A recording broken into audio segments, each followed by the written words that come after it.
কি আর করবো ভাই, মরার জন্য এখানে শুয়ে আছি।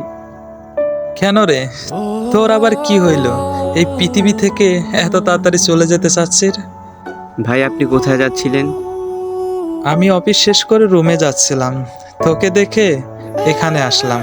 আচ্ছা ভাই, আপনি যেখানে যাচ্ছিলেন যান, আমাকে আর ডিস্টার্ব করেন না। আর আমাকে শান্তি মতন একটু মরতে দেন। ওই, তুই ট্রেন লাইনের উপর থেকে ওঠ। কি হয়েছে আগে বল? এই সুন্দর পৃথিবী থেকে কেন মরতে চাস? এইটা বলে তারপর শান্তিমতো মরিস। এবার বল, মরতে চাস কে? ভাই, আমি একটা মেয়েকে অসম্ভব ভালোবাসতাম। দীর্ঘ 5 বছর মেয়েটার সাথে আমার সম্পর্ক। আজ সেই মেয়েটার বিয়ে হয়ে যাচ্ছে। আজই ওই মেয়েটার বাসর রাত। যাকে এতটা ভালোবাসলাম সেই আমাকে ধোঁকা দিল। তাই আমার বেঁচে থাকার কোনো ইচ্ছা নেই। ও, এই ব্যাপার।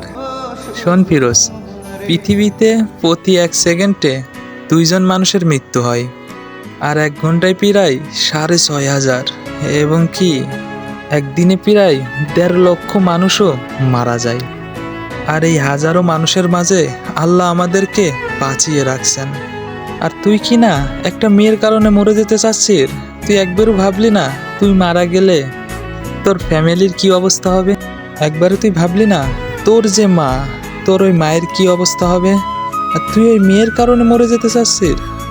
আফসোস, যে মেয়ের জন্য তুই মরে যেতে চাচ্ছিস সেই মেয়ে আজ রাত্রে একটা ছেলের সাথে বাসর করবে।